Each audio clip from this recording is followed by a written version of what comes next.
Hello friends, welcome back to my channel MST math solution. গণিত প্রকাশ দশম শ্রেণী বই থেকে অধ্যায়ভিত্তিক ম্যাথ ক্লাসেরগুলো যে চলছিল তার 14 নম্বর চ্যাপ্টার আজকে তোমাদের সঙ্গে আলোচনা করছি। সেটা হচ্ছে অংশীদারি কারবার। আচ্ছা, পার্টনারশিপ বিজনেস, অংশীদারি কারবার, চ্যাপ্টার নাম্বার 14।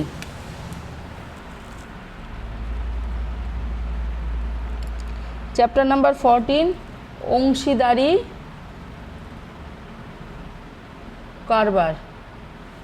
এইটার ক্ষেত্রে আমরা একটা দুজন ব্যক্তি কমপক্ষে এই ক্ষেত্রে এই অংশীদারি কারবার এর জন্য একটা ব্যবসা করতে হবে, মানে ব্যবসা যে করবে তার জন্য কমপক্ষে দুজন লোক লাগবে। দুজন লোক কিছু টাকা দিয়ে ব্যবসা শুরু করেছে। এবার যে লাভ হচ্ছে তাদের, সেই লাভের অনুপাত তারা ভাগ করে নেবে, সেরকম সংক্রান্ত অঙ্কগুলোই হচ্ছে এই অংশীদারি কারবারে আছে। তাহলে কমপক্ষে দুজন লোক লাগবে ব্যবসা করতে, কমপক্ষে দুজন লোক লাগবে। মূলধন কাকে বলবো? এর মূলধন হচ্ছে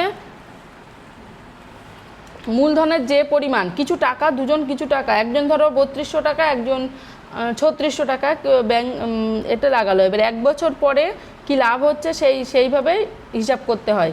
মূলধন হচ্ছে মোট পরিমাণ অংশীদারগণ সমান ভাগে ভাগ করে সংগ্রহ করেন অথবা সর্বসম্মত আনুপাতিক হারে মূলধন সংগ্রহ করেন। মূলধন মানে তাদের মোট যে টাকাটা তারা নিয়োগ করেছে সেটা মূলধন। লভ্যাংশ বন্টন, এইবার একজন ধরো 3200 টাকা, একজন 3600 টাকা, তাহলে দুটোর অনুপাত যেটা ওটাই হচ্ছে মূলধনের অনুপাত, আর ওই অনুপাত অনুযায়ী লভ্যাংশ বন্টন করতে পারে। তারপরে মূলধনের পরিমাণের অনুপাতে সমান ভাগে ভাগ করে নিতে পারে, অথবা কোনো একটা চুক্তি করতে যে আমি 2/3 অংশ নেব আর আমি 1/3 অংশ নেব, এরকমভাবেও ভাগ করে নিতে পারে। এইভাবে সাধারণত অংশীদারির কারবার অঙ্কগুলো করা হয়ে থাকে। দুটো ব্যবসা, দুজন বা তিনজন বা চারজন কোনো একটা কাজে ব্যবসা করছে, আর এইগুলো সাধারণত 1 বছর পরে কত টাকা লাভ হচ্ছে সেটাই বেশিরভাগ ক্ষেত্রে বার করা হয়ে থাকে। মাসে হিসাব করা হয়ে থাকে, 1 বছর মানে 12 মাস, 12 মাসে হিসাব করা হয়ে থাকে। একজন যদি 3200 টাকা দান করে, সেটা 12 মাসে কত হয়েছে, তাহলে 3200 × 12, এটাই তার টোটাল মূলধন হয়ে যাবে 12 মাসে কত হয়েছে। আর একটা ইম্পর্ট্যান্ট জিনিস আছে সরল হচ্ছে অংশীদারি কারবার হচ্ছে নিজের মূলধন যদি সমান সময় ধরে ব্যবসা করে, দুজনাই যদি 12 মাস ধরে খাটায়, একজন কিছু টাকা আরেকজন কিছু টাকা দান করলো, সমান সময় ধরে যদি ব্যবসা করে সেটাকে বলা হবে সরল। আর মিশ্র মানে একজন ধরো 4 মাস খাটালো, 4 মাস পরে আরেকজন এসে যোগ দিল, তাহলে তার মূলধনটা 12 - 4, তার মূলধনটা যে পরে এসে যোগ দিল তার মূলধনটা 8 মাস খাটবে। এইগুলোকে বলা হবে মিশ্র অংশীদারি কারবার। সরাসরি কোষে দেখি 14, পেজ নাম্বার হচ্ছে 202-এর 1 দাগের অঙ্কটা। 1 দাগের অঙ্কটা দেখো, আমি ও আমার বন্ধু মালা দুজনে 15,000 ও 25,000 মূলধন নিয়ে একটি ব্যবসা শুরু করলাম। 1 বছরে 16,800 টাকা লাভ হলো। হিসাব করে দেখি আমরা কে কত লভ্যাংশ পাবো। তাহলে পেজ নাম্বার 202, কোষে দেখি 14। তাহলে আমাদের এরকম এই অঙ্কগুলো করার ক্ষেত্রে আমার মূলধন 12 মাসে খাটে, 12 মাসে কত খাটবে, এই যত মূলধন ইন্টু 12 মাসে খাটলে এটা হবে। বন্ধুর মূলধন 12 মাসে খাটে, এটা সমান সমান বন্ধুর মূলধন ছিল 25,000 × 12, তাহলে এত খাটছে। তাহলে মূলধনের অনুপাত, এই অনুপাতটা বার করতে হবে। মূলধনের অনুপাতটা বার করি, 1, 2, 3 × 12 = 25, 1, 2, 3 × 12, তাহলে মূলধনের অনুপাত এইটা। তাহলে 12 আর এই 3টে শূন্য সব জায়গায় কমন আছে, তাহলে 15 × 25, এটা সমান সমান 3:5। তাহলে মূলধন। মোট কত টাকা লাভ হয়েছে, 16,800 টাকা। এই টাকাটা কে কত অনুপাতে পাবে, সেটা হচ্ছে আমার মূলধন হচ্ছে 15, এই যে আমার মূলধনের অনুপাত বেরিয়েছে 3, আর বন্ধুর মূলধনের অনুপাত বেরিয়েছে 5, তাহলে আমার লাভটা হবে, আমার লাভ এর হচ্ছে আমার যে মূলধনের যে অনুপাত সেটা ধরতে হবে বাই মোট অনুপাত ইন্টু লাভ। এটা হচ্ছে ফর্মুলা, এটা মনে রাখতে হবে। আমার যে মূলধনের অনুপাত, আমার যে মূলধন বেরিয়েছে সেটা বাই মোট অনুপাত ইন্টু লাভ। তাহলে আমার অনুপাত বেরিয়েছে 3, মোট অনুপাত হচ্ছে 3 + 5 ইন্টু লাভ, লাভ মানে 16,800, তাহলে 3 এর 8 হচ্ছে 16,800, তাহলে আমার লাভ হবে এটা 6300 টাকা, এটা আমার লাভ। তাহলে বন্ধুর লাভ একইভাবে বার করতে হবে। বন্ধুর লাভ কত হবে? বন্ধুর মূলধনের অনুপাত বেরিয়েছে 5 বাই মোট লাভ, 5/8 ইন্টু 16,800, এখান থেকে 2100 আসছে এত টাকা, তাহলে বন্ধুর লাভ হবে এত টাকা। নেক্সট 5 দাগের অঙ্ক দেখি, অঙ্কগুলো একটু লেন্দি হয়। দীপু, রাবেয়া ও মেঘা যথাক্রমে 6500, 5200 এবং 9100 মূলধন দিয়ে একটি ছোট ব্যবসা শুরু করলো। 1 বছর পরে এত টাকা লাভ হলো। আচ্ছা, লাভের 2/3 অংশ তারা সমান ভাগে ভাগ করেছে এবং বাকিটা মূলধনের অনুপাতে। মূলধনের অনুপাতে যে তারা সব ভাগ করে নিয়েছে, আগের অঙ্কটা যেটা মূলধনের অনুপাতেই সব ভাগে ভাগ করেছিল সেটা না, এটা হচ্ছে কিছু লাভ, যে লাভটা এই লাভটার 2/3 অংশ তারা সমান ভাগে ভাগ করেছে। আচ্ছা, তাহলে আমরা প্রথমে করি দীপুর মূলধন হচ্ছে 6500, এটা 12 মাস খেটেছে। আচ্ছা, তারপর হচ্ছে রাবেয়ার মূলধন, এটা হচ্ছে 5200 টাকা, এটাও 12 মাস খেটেছে। আর তারপর হচ্ছে মেঘার মূলধন কত? সেটা হচ্ছে 9100 ইন্টু এটা হচ্ছে 12 মাস খেটেছে। তাহলে মূলধনের অনুপাত 6500 into 12 is to 5200 into 12 is to 9100 into 12, তাহলে 65:52:91 হচ্ছে। 13 দিয়ে কাটি, 5 13 65, 4 13 52, 7 13 91, তাহলে এইটা হচ্ছে অনুপাত হলো। আচ্ছা, মোট লাভ কত আমাদের? এত টাকা মোট লাভ। আচ্ছা, সমান ভাগে ভাগ করেছে, লাভের হচ্ছে 2/3 অংশ, লাভের 2/3 অংশ মানে কত? 144,000 2/3, 3 4 12, 2 3 8 24, এটা হচ্ছে 9600 টাকা। আচ্ছা, এই লাভে তাহলে প্রত্যেকে পাবে 2/3 অংশ মানে এত টাকা, এটা সমান ভাগে ভাগ করেছে, 3 জন আছে, তাহলে প্রত্যেকে কত পাবে? প্রত্যেকে পাবে 9600/3, এক একজন কত পাবে? 3200 টাকা করে, এক একজন এত টাকা তো পাবে। আর তাহলে বাকি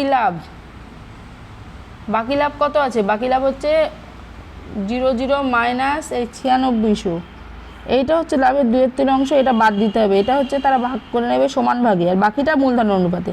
6 আর কত 14, 6 আর 8 দাও 14, 4800 টাকা। তাহলে 4800 টাকা তারা মূলধনের অনুপাতে ভাগ করে নেবে। তাহলে দীপু পাবে কত? দীপুর মূলধনের অনুপাত হচ্ছে 5 বাই মোট লাভ, 5 আর 4 9 আর 7 16 ইন্টু লভ্যাংশ মানে 4800, এই টাকাটাই তারা মূলধনের অনুপাতে ভাগ করে নেবে। আর যে 9600 টাকা ওটা তারা সমান ভাগে ভাগ করে নিয়েছিল। তাহলে 3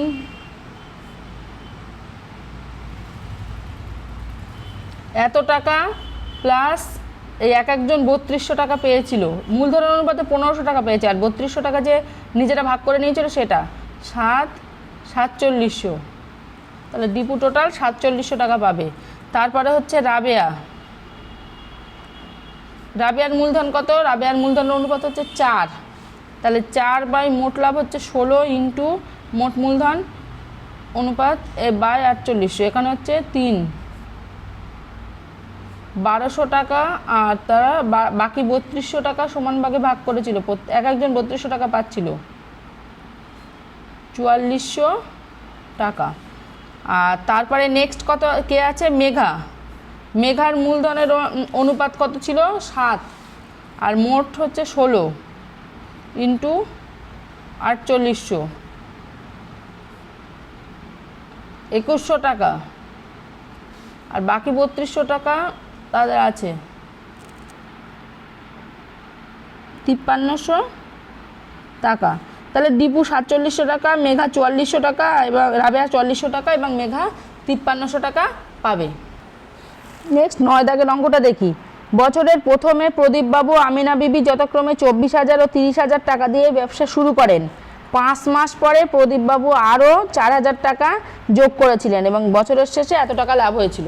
আচ্ছা, এখানে কিন্তু প্রদীপবাবুর টাকা, প্রদীপবাবু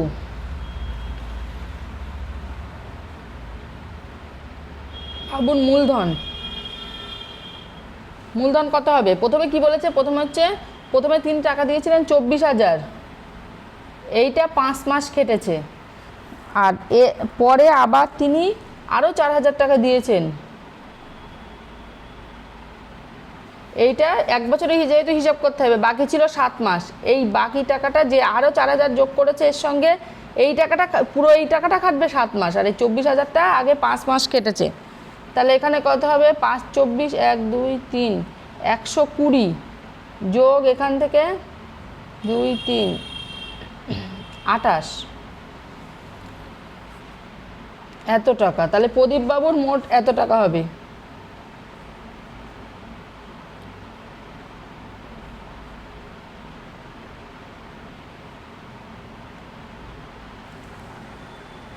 আচ্ছা, এই 2800 টাকা 7 মাস কেটেছে, তাহলে একেবারে এই 7 দিয়ে গুণ করে লিখতে হবে। তাহলে এখান থেকে আসছে, এটা টোটাল যোগ করলে আসবে 316,000, এত টাকা প্রদীপবাবুর হচ্ছে। তাহলে 5 মাস কিছু কেটেছে, 7 মাস, তাহলে 1 বছরে মূলধন হচ্ছে এত টাকা। আমিনা বিবি কোনো কিছু যোগ বা কিছু করিনি। আমিনা বিবির মূলধন, ওর যেরকমভাবে 12 মাস কেটেছে, কত টাকা দিয়েছে, ওই টাকাটা টোটাল 30,000 টাকা দিয়েছিল, এটা 12 মাসই কেটেছে। তাহলে 36 1 2 3 4, এত টাকা।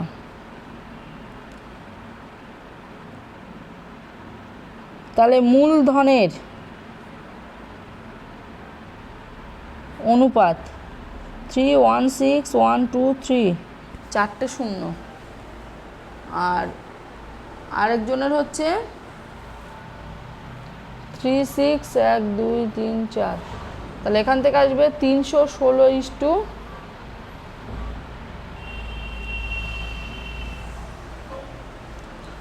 এটা আসবে 4 দিয়ে কাটলে 90। তাহলে এটা প্রদীপবাবুর মূলধন, এটা আমিনা বিবির মূলধন। মোট লাভ কত? মোট লাভ ছিল 27716 টাকা। তাহলে প্রদীপবাবু কত পাবে? পাবে মোট লাভ 27716। প্রদীপবাবুর মূলধনের অনুপাত হচ্ছে 79 বাই মোট লাভ, এটা যোগ করলে এটা আসছে। আচ্ছা, এইটা দিয়ে এটা কাটলে হবে 164, এই দুটো গুণ করলে হবে 12956। আর আমিনা